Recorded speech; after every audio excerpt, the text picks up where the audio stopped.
ಹಿರಿಯ ನ್ಯಾಯವಾದಿ ನೂರುದ್ದೀನ್ ಸಾಲ್ಮರ್ ಅವರ ಲಾ ಚೇಂಬರಿಗೆ ಕರ್ನಾಟಕ ಸರ್ಕಾರದ ಮಾಜಿ ಸಚಿವರು, ಪುತ್ತೂರಿನ ಮಾಜಿ ಶಾಸಕರು, ಸಂಸದರು ಆಗಿದ್ದ ವಿನಯ್ ಕುಮಾರ್ ಸೊರಕೆ ಅವರು ಭೇಟಿ ನೀಡಿ ಶುಭ ಹಾರೈಸಿದರು.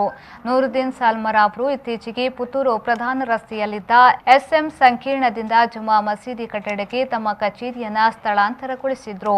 ಪುತ್ತೂರಿನಲ್ಲಿ ಸುಮಾರು 27 ವರ್ಷಗಳಿಂದ ನ್ಯಾಯವಾದಿಯಾಗಿ ಹಾಗೂ ನೋಟರಿಯಾಗಿ ಕಾರ್ಯನಿರ್ವಹಿಸುತ್ತಿರುವ ನೂರುದ್ದೀನ್ ಸಾಲ್ಮರ್ ಅವರ ರಾಜಕೀಯ ಗುರುಗಳು ಹಿತೈಷಿ ವಿನಯ್ ಕುಮಾರ್ ಸೊರಕೆ ಅವರು ನೂರುದ್ದೀನ್ ರವರ ಯಶಸ್ವಿ ವೃತ್ತಿ ಜೀವನದ ಬಗ್ಗೆ ಈ ಸಂದರ್ಭದಲ್ಲಿ ಬಹಳಷ್ಟು ಮೆಚ್ಚುಗೆಯನ್ನ ವ್ಯಕ್ತಪಡಿಸಿದರು. ನೂರುದ್ದೀನ್ ರವರು ನನ್ನ ಆತ್ಮೀಯ ಸ್ನೇಹಿತರು.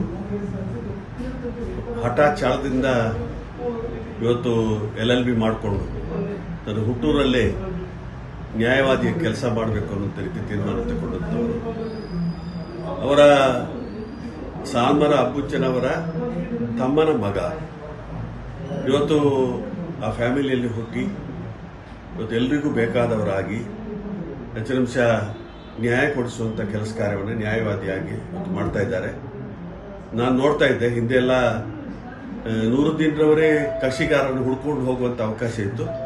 ಇವಾಗ ಕಕ್ಷಿಗಾರರೇ ನೂರುದ್ದೀನ್ ರವರು ಹುಡ್ಕೊಂಡು ಬರುವಂಥ ಒಂದು ಸಂದರ್ಭ ಆಗಿದೆ. ಹೆಚ್ಚಿನಂಶ ಅತ್ಯುತ್ತಮವಾಗಿ ಕೆಲಸ ಕಾರ್ಯ ಮಾಡ್ತಾ ಇದ್ದಾರೆ. ಅವರಿಗೆ ಇನ್ನಷ್ಟು ಯಶಸ್ಸು. ಈ ಸಂದರ್ಭ ಕೇಂದ್ರ ಜುಮಾ ಮಸೀದ್ ಪುತ್ತೂರು ಇದರ ಅಧ್ಯಕ್ಷರಾದ LT ಅಬ್ದುಲ್ ರಜಾಕ್ ಹಾಜಿ, ನಿವೃತ್ತ ಅಬಕಾರಿ ನಿರೀಕ್ಷಕರಾದ ಯಾಕೂಬ್ ಖಾನ್ ಬಪ್ಪಳಿಗೆ, ಅನಿವಾಸಿ ಉದ್ಯಮಿ ತಾಹಿರ್ ಸಾಲ್ಮರ, ಉದ್ಯಮಿಗಳಾದ ಅಬ್ದುಲ್ ರಜಾಕ್ ಕಾರ್ಪಿ, ಅಬ್ದುಲ್ ಖಾದರ್ ಪುಳ್ಯ, ಡಿಜಿಟಲ್ ಸೇವಾ ಕೇಂದ್ರದ ಶಾಪಿ ಹಾರಾಡಿ ಉಪಸ್ಥಿತರಿದ್ದರು.